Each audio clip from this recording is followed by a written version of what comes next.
This episode of the Multi-Point Inspection Podcast is brought to you by Vesperio. Vesperio's Performance Academy offers custom-tailored solutions for service advisors and leaders. From the people who help you know your competition, IntelliCheck presents the Multi-Point Inspection Podcast. The Multi-Point Inspection Podcast brings you news and stories from the automotive world told in an informative and entertaining way.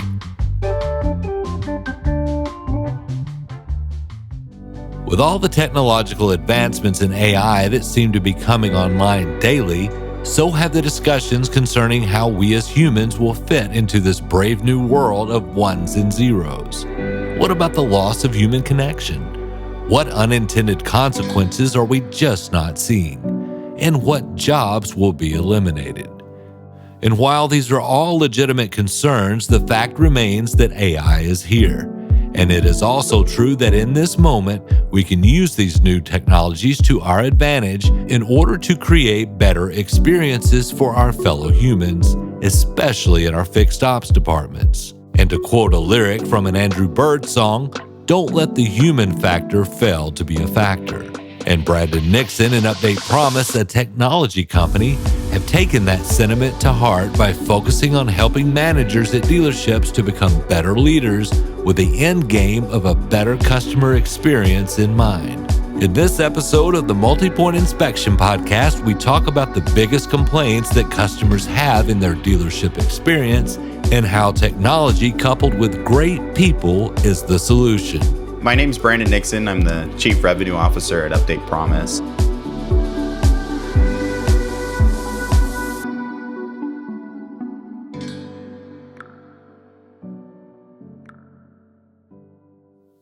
So what is Update Promise? For those of you who don't know who Update Promise is, we are a consumer experience engagement platform focused solely on the fixed operations departments. Coming into this side of the business, we quickly realized that average stores are utilizing anywhere from 3 to sometimes 6 different vendors in service, which becomes convoluted, and guess who suffers? The customer, right? So at Update Promise, our vision has always been to listen to our dealers, support our dealers, and ultimately create the best customer experience so that we can, as an industry as a whole, overcome that objection of, dealers are too expensive and they're not a good experience, right? So we want, when customers show up to the service department, they choose to not go anywhere else and they have the best experience. So it's been a journey. We've been in business since 2009 and we've fallen on our face plenty of times and learned a lot. But I will tell you, those mistakes we've made over the years put us to where we're at today. And I'm really excited about the direction the industry's going, the direction that the OEMs are going, as well as the dealers adopting more into the technology that's ultimately focusing on the customer and not just on their internal process, which of course is important.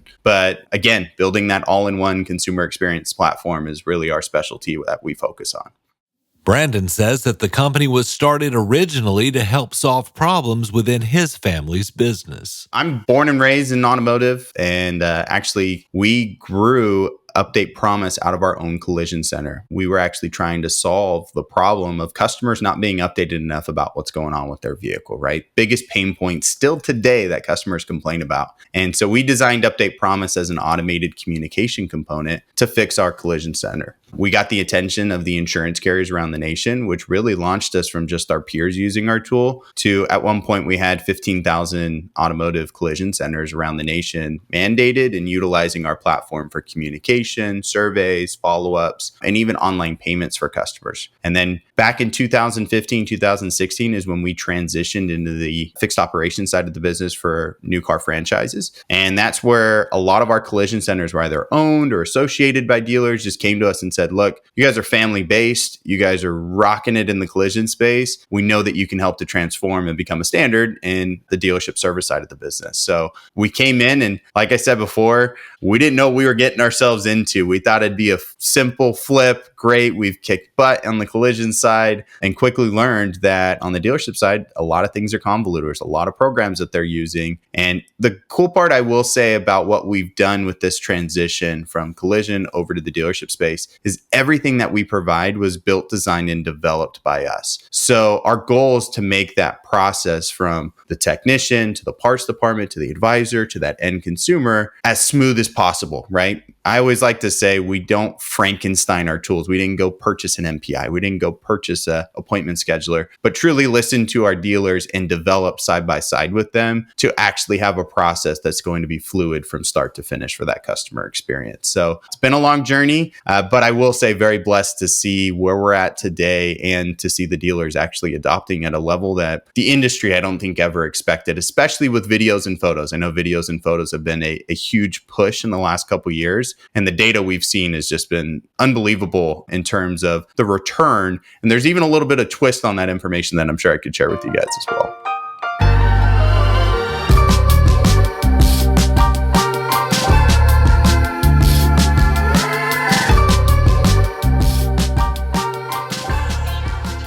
Brandon says that today's consumer, especially the younger generation, is expecting Amazon-like customer service when they do business, and that includes vehicle maintenance and repairs.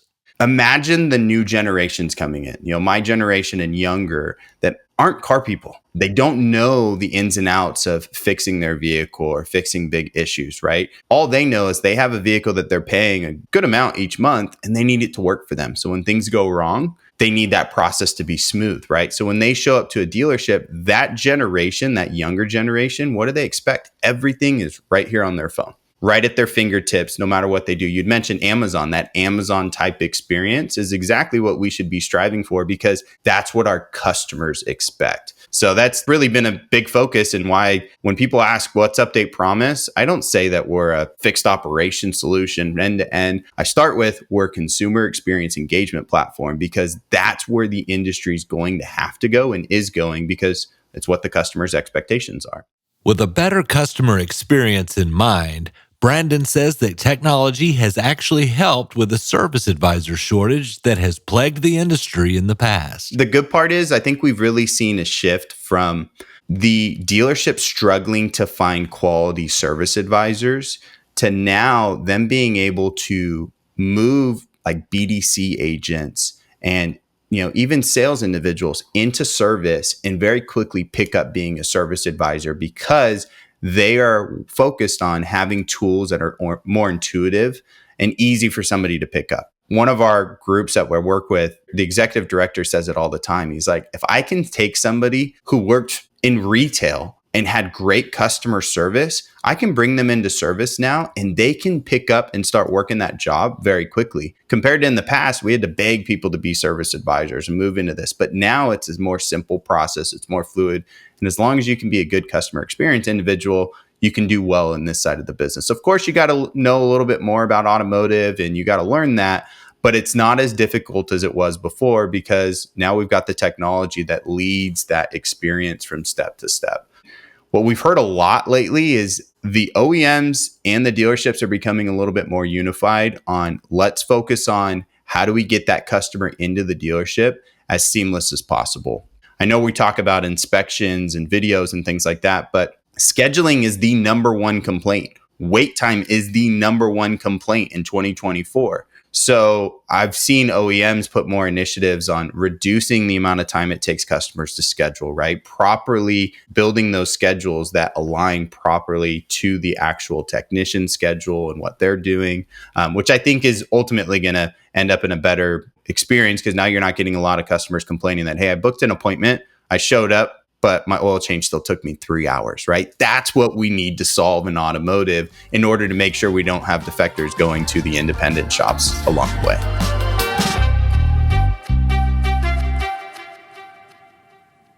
As you probably know, I'm a huge fan of the video MPI. Just listen to our previous episode, episode 44, where I received one on my personal vehicle for the first time.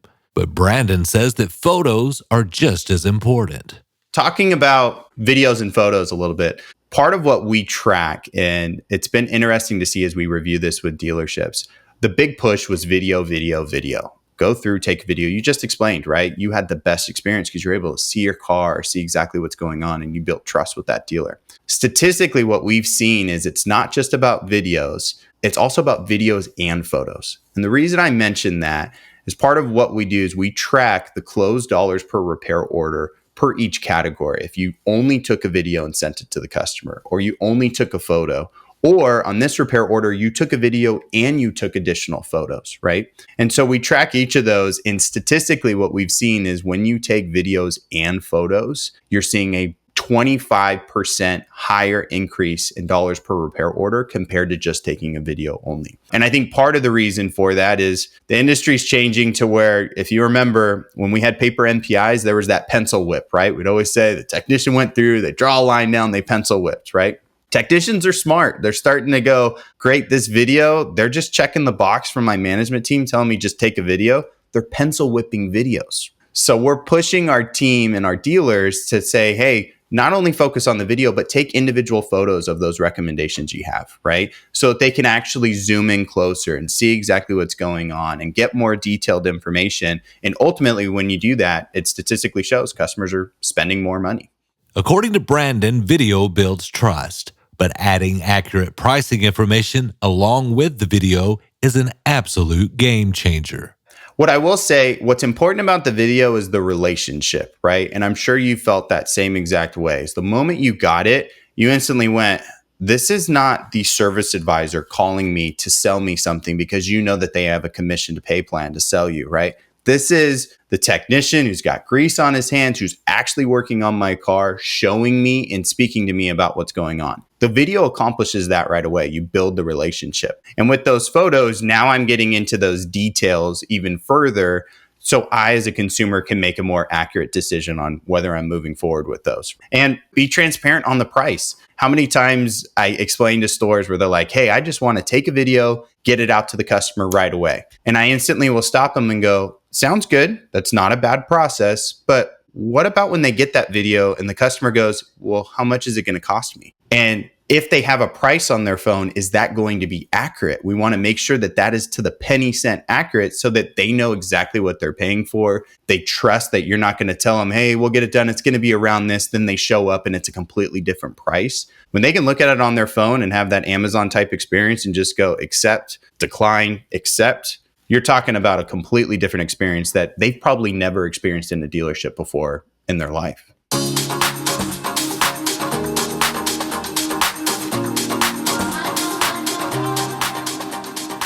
If you have the tools built in, something that we do a little bit unique is we have pricing guide data built in. So that technician goes through and marks up red on an exhaust manifold because there's a crack on it, takes a video of it.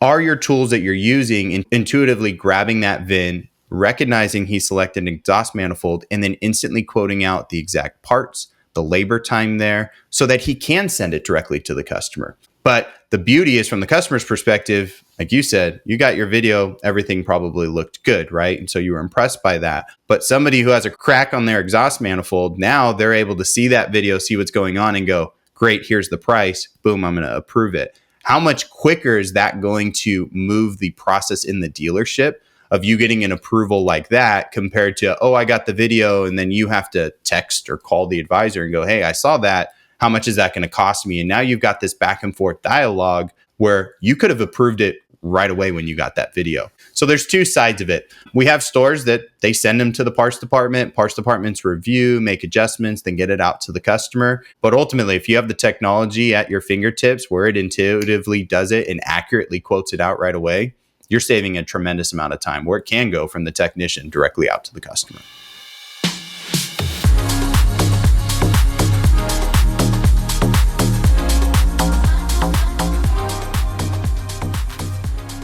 One feature for a better customer experience that will mature over time, according to Brandon, is the ability to pay online. One statistic I'll throw out there, and it still hasn't adopted in the industry as high as that we would have thought, but paying online for your service, right? A lot of stores are offering it, but if you ask a location, what's the percentage of your customers paying online? They'll tell you it's less than 8%, right? It's a very small percentage of customers. But statistically, what we've seen is when a customer does pay online, you're like 99.6% that customer is going to be happy at the end of the experience. So that's another area that as we build more trust with the customers by providing a more transparent experience from scheduling to check-in to MPI, we'll start to see adoption of online payments go up. And we've seen it over the years. It used to be less than 5%. Now for us, we're seeing upwards of 10, 12, Even I just reviewed one of my locations. They're at 26% of all of their repair orders are paying online. But that's a dealer who preps the customer on the process, explains to the customer the value of paying online. And those sorts of behaviors, right? When you explain to the customer on what to expect, you're going to result in a higher experience and more dollars per repair order as well. To see how customers' habits are rapidly changing in the automotive industry concerning technology, you have to look no further than the text message. And Brandon has the receipts. So 8 years ago, when I dove in myself into this side of the business full time, and we were at that point mainly focused on our communication tool, which is our texting and our email communication tool with customers. Nationwide opt-out rates for texting 8 years ago were upwards of 18 to 20%. So 18 to 20% of customers were opting out of text messaging because they didn't want it, right? The industry was changing as well as the generation, right? So 8 years ago, now we're starting to see those Gen Zs work in where they're actually dealing with their, vehicles and servicing with dealerships, right? Today, the nationwide opt-out rate for us with text messaging is 0.8%. So just in a short period of 8 years, you went from 18 to 20% down to 0.8% of opting out of text messaging.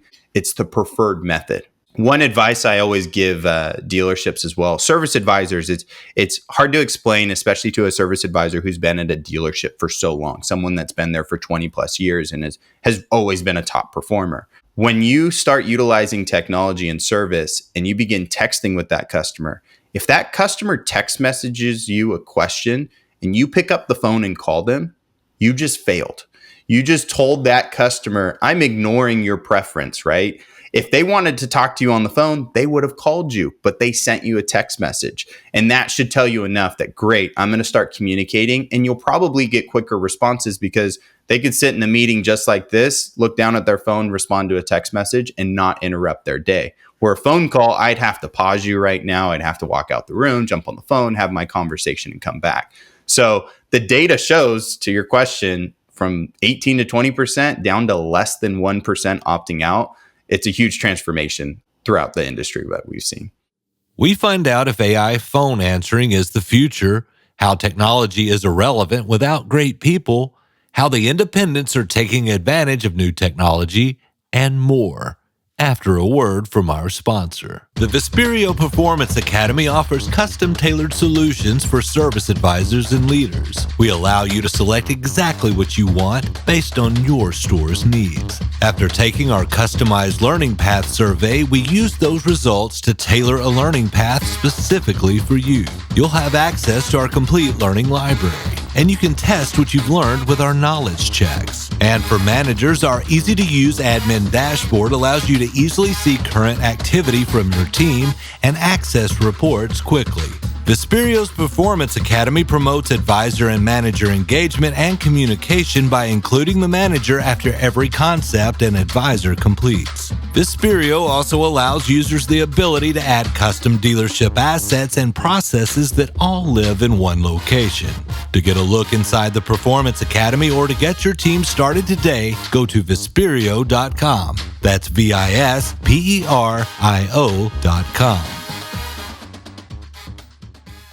So what is the biggest bone that consumers have to pick with dealerships?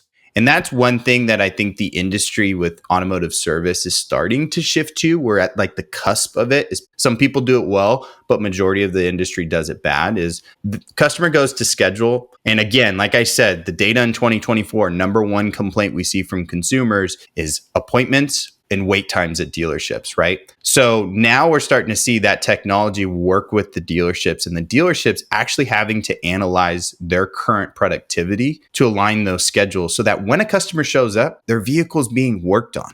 Too often do you come in for a basic oil change, they check you in, they tell you to go wait in the waiting room, and they don't touch your car for an hour and a half. That's just a reality. That's the reason a customer's going to Jiffy Lube or to, Meineke, because when they show up and they have an appointment, boom, they know that their oil change is going to be done in 30, 45 minutes, right? Now, there are caveats to that. With a new car franchise, we're doing an OEM inspection, right? We're being thorough on that vehicle. So you can expect it to take a little bit more time. But at the same time, it shouldn't take you 3 hours to do an oil change, especially on newer vehicles. And that's the type of data we're having our AI analyze, is finding out on vehicles that have less than 20,000 miles, what's the time it's taking for completions of them coming in for their normal routine maintenance, right? Your Toyota, where your first 5 services are free, what's the time of completion there? Because if it starts exceeding over an hour and a half to 3 hours, that dealership's got a process problem and they've got a schedule problem. Speaking of ease of scheduling, I asked Brandon if AI phone scheduling programs would soon be adopted by consumers just as text messaging has been.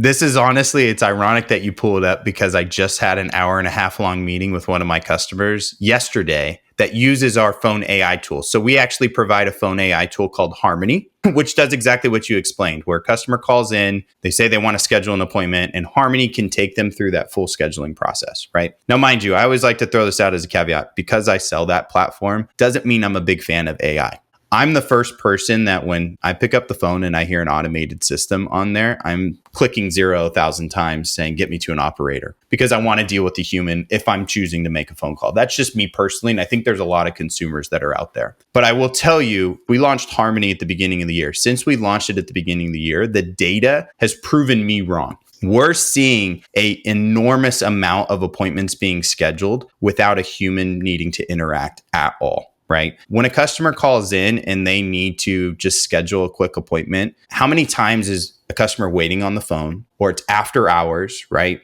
I've had the experience myself where I was sitting in bed with my wife watching TV and I'm like, shoot, I meant to schedule my appointment. And I'm going on the web page to go schedule myself, right? And I'm not having to deal with the human. If they choose to call in, we've seen AI for us schedule an appointment in 58 seconds or even less. Now we're reducing wait times, getting customers in. I have some of our stores that have large BDC departments that handle inbound phone calls. And our Harmony AI tool is scheduling at a minimum 2 times the amount of appointments of any other BDC rep out there. Now, the hard part is we do run into BDC reps will become threatened by that platform, right? Because they're going, shoot, is this AI going to displace me as an individual at this dealership?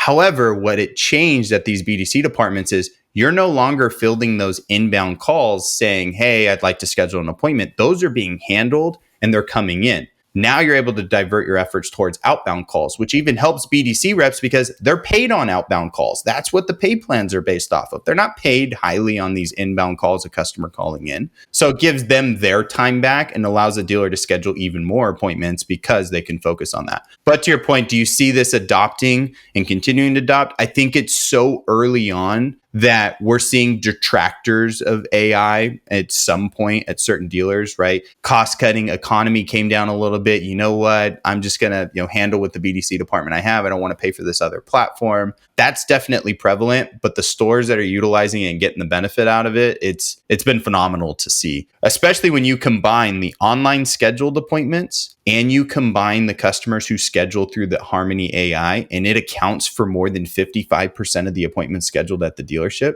That's without a human interacting at all. And it all depends on the generation. Again, you've got Gen Zs that grew up with automated phone handling that with everything they do. So when they call a dealership, it's not uncommon for them to go through that process. One thing that Brandon didn't see coming with AI phone scheduling was that it can also be used as a lead generator. So one of the hidden benefits that actually came out of the AI was identifying customers who abandoned this scheduling process, right?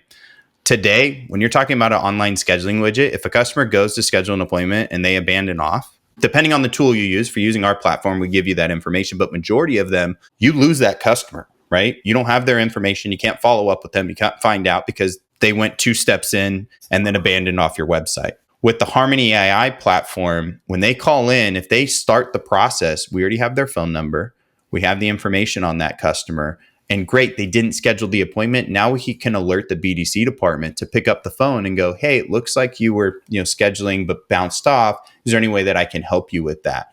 So it allows the dealership to capture more customers and not miss the majority who called into your call tree and bounced off and you never heard from them again, or you didn't know who called in.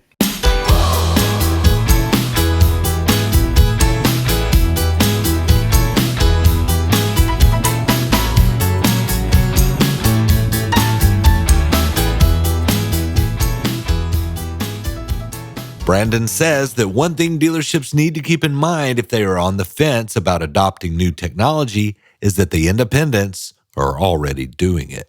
I encourage any manager who's listening onto this, go take your vehicle for service at a Pep Boys.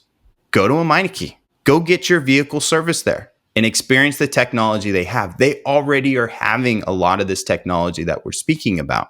Automotive service, we've been slow to adopt there, and the independents have gotten smart because you know what they're talking about? The number one referral that they get is new car franchises, the people who are defecting from new car franchises. You guys are the dealerships are the ones driving that business into the independents because they go, their family member goes, and then they go, oh, Meineke was a great experience. Look what I got on my phone. I got this video. I was able to click approve. It was smooth. I was in and out within an hour. When you speak that to your cousin at Thanksgiving coming up, they're going to change the way they think about getting their vehicle service when that light pops up on the dash. So dealerships and new car franchises need to adopt quicker because the independents are moving just as quick, right? As well as we need to explain the value as to why you are getting your vehicle serviced at a dealership. When you write somebody up in the drive and you greet them with a tablet in your hand, you walk around the damage of their vehicle and you explain to them because you're at a dealership, you're getting certified inspections, right? You're getting a proper inspection of every component that we from Toyota or we from Honda are specialized in inspecting, different from an independent store who's looking at every single vehicle and may not be specialized to that. So the more we can explain that value and then provide that elite customer experience through the technology, we're not going to lose those customers, right? But to your question, independents are doing it now. So if you're not doing it today, you're behind. So if independents are using the same cutting edge technology, how can dealerships compete? With their people. Remember, don't let the human factor fail to be a factor.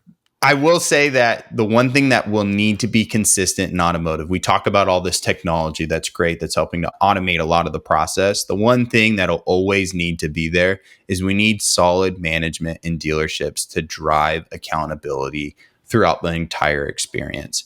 And the stores that have solid management in there are the ones who are the top performers. It just bar none. When you have good leadership, the rest of the team follows there. So that's one area that we're really wanting to start focusing on is how can we help our managers at the dealerships become better performers in their leadership roles. And I know we're a technology company. Why are we focusing on that? But the more that those leaders are more developed inside of the service department and have the data at their fingertips to hold their team accountable, the better the whole entire experience is going to be there. One of the top complaints, number 3 on the top 10 list that we did an analysis on of customers complaining about service departments is staff being rude or not having a good relationship with staff, right? The human element is so crucial. Everything can be right, before they show up to the dealership and they could be happy. But if the moment they get face to face with you, if you don't build your people to be able to handle customer service at a next level there,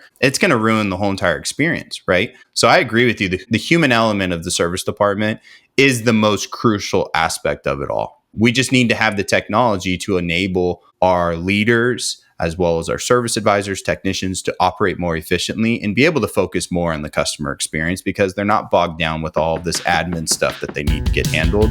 Let's let the technology make you efficient there so that we can improve the customer's experience.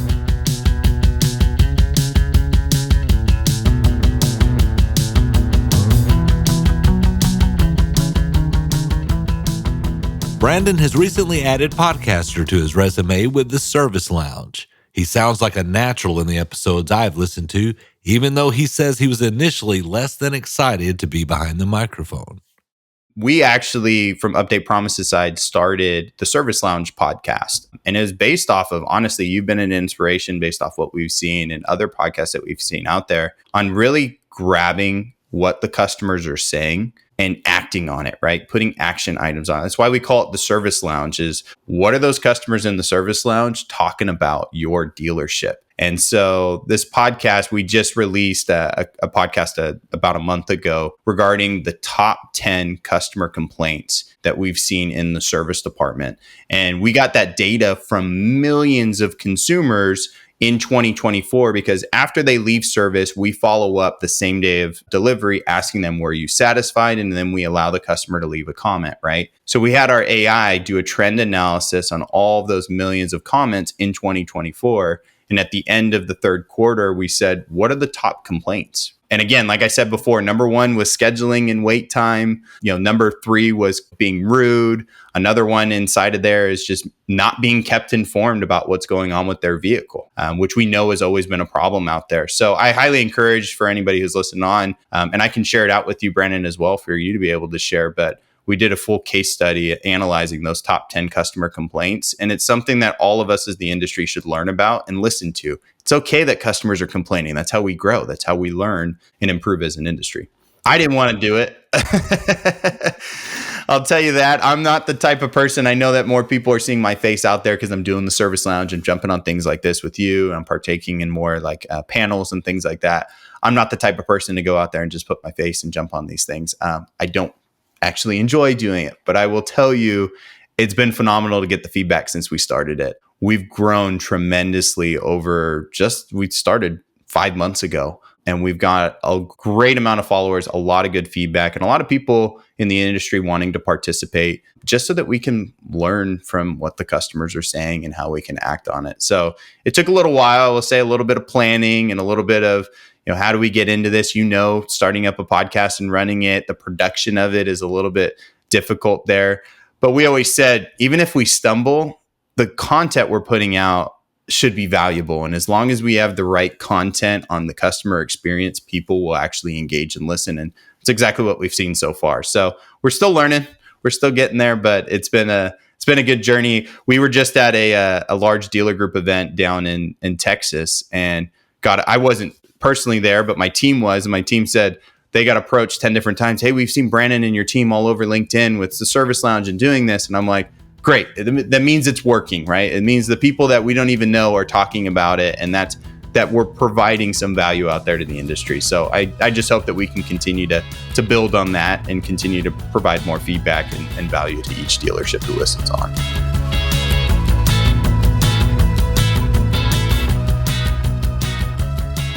The one thing I will say that I'm really excited for with 2025 is the innovation and the new processes that have already started to get adopted. And what I mean by that is talking about videos and photos. It's great to see the industry is adopting that at a much higher level than they were, 2, 3, 4 years ago. Now, how do we make it better? How do we utilize the AI technology and things like that to improve that process with captioning, noise cancellations, intuitive recommendations? So those are some of the things that we're working on where, hey, you as a consumer selected this, customers who did this at your vehicle mileage, your vehicle specifically, other things are recommended and often chosen, right? So that we can make it more intuitive to more of that Amazon type experience that you had mentioned earlier. It's great to see more people are talking about the customer experience because throw out a statistic, and again, we talked about it on our service lounge, but for 8 years in a row, automotive has been the number one industry with customer complaints. Number one.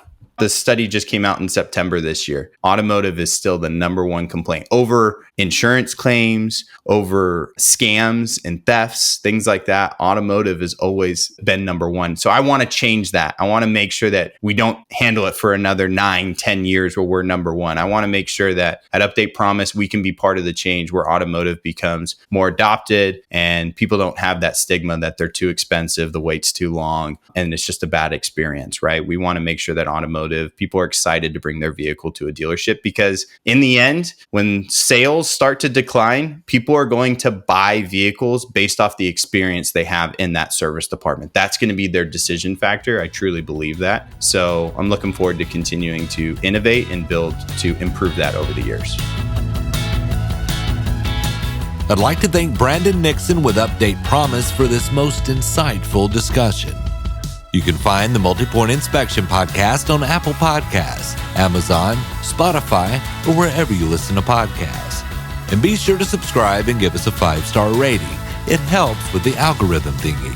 Executive producers for the Multi-Point Inspection Podcast are Melissa Marlette and Joe Gibson. It is written, produced, and narrated by me, Brandon Barnett. This episode's featured music is Young and Free by Reveille.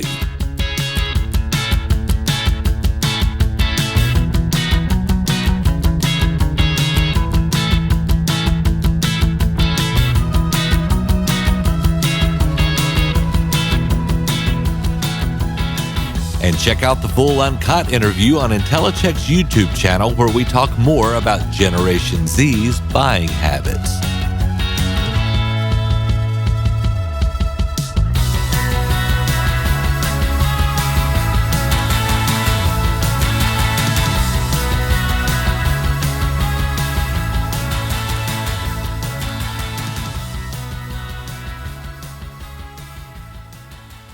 This episode was made possible thanks to a proud partnership with Vesperio, which provides tailored solutions to ignite automotive dealership fixed operations, performance, and profit.